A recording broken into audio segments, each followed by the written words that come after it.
Okay, so explain this question to me. I'm dying to know. And first of all, what is a radian?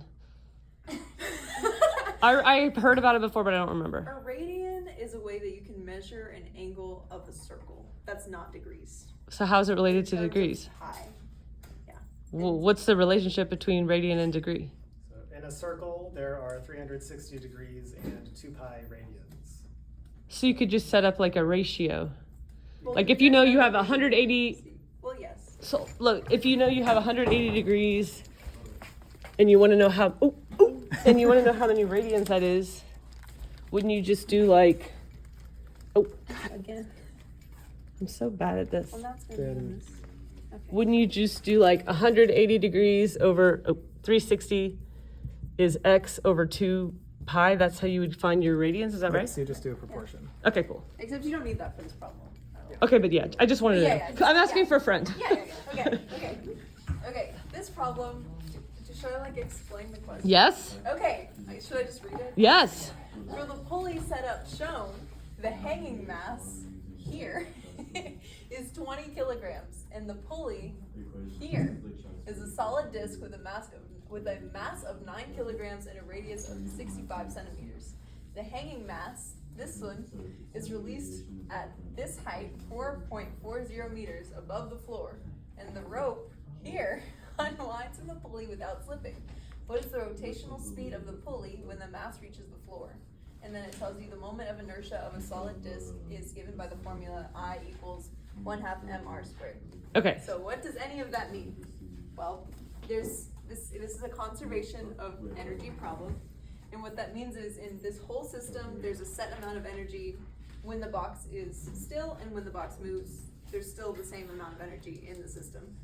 So what that means is that you can set up, oh wow. Okay. Yes, you can good. set up the total energy in here equal to mgh, because that is the formula for energy. Or the gravitational potential energy. Yes. Of that And box. gravitation is 9.8 meters per second squared, right? That Yes. is- Yes. Okay.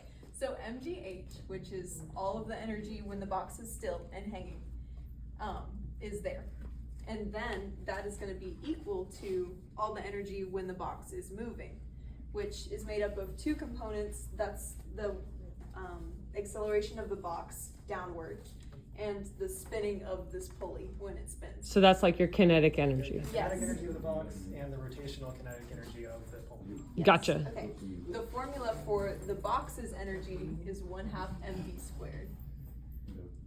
And the formula for this one is 1/2 I, which is all of this. So 1/2 times all of that. Oh, because it's evenly distributed. That's why you did 1/2. No, that's just No, the it's just the equation equation. for How do you know that? energy.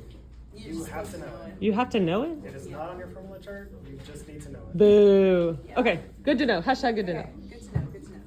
So plus 1/2 I omega squared. And then I'm gonna expand this to make I 1/2 again.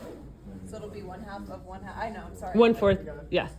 1/2 m r, oh, I guess I'm writing all the stuff I already We have have. it here. and Okay, yeah, I got you. I can just refer to that, yeah. Yeah. And then you just plug in variables. Okay, so no, there's a step Then before you we're plug in simplifying. stuff. To simplify this, to make it easier, you gotta know that this omega symbol is equal to velocity over radius. So You just have to know that. omega here is rotational velocity. Did y'all learn that This in is- physics? Yes, we did. Oh, okay. So the rotational velocity is equal to the translational velocity, that's v, over the radius. Okay. So in order to simplify this into something where we can solve for one thing, and in that case, that's our translational velocity, the r squared and omega squared here, we can simplify that to v squared. Okay. So And we wrote it. Oh really yeah, quick because this it, way. yeah, I get you. Yeah. Okay. So then you have this equation here: mgh equals 1/2 mv squared plus 1/4 mv squared. Again, there's an mp, but it's for the pulley, mass of the pulley.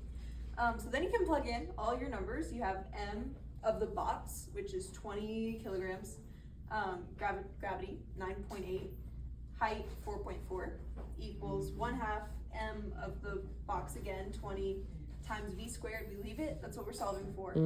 Plus 1/4 mass of the pulley, which is 9.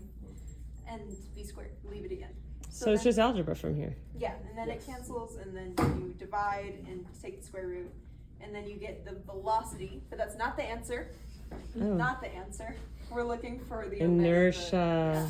And it gave you that formula. Yeah, when you have to know that that is equal to velocity over radius, and since you're looking for the pulley, you take the velocity that you just found over the radius of the pulley, which is 65, so you take it in meters and not centimeters, so 0.65 equals 12.9, and that's your answer. That was amazing, you guys. Yay, winning. Thank you, UIL team. You're amazing.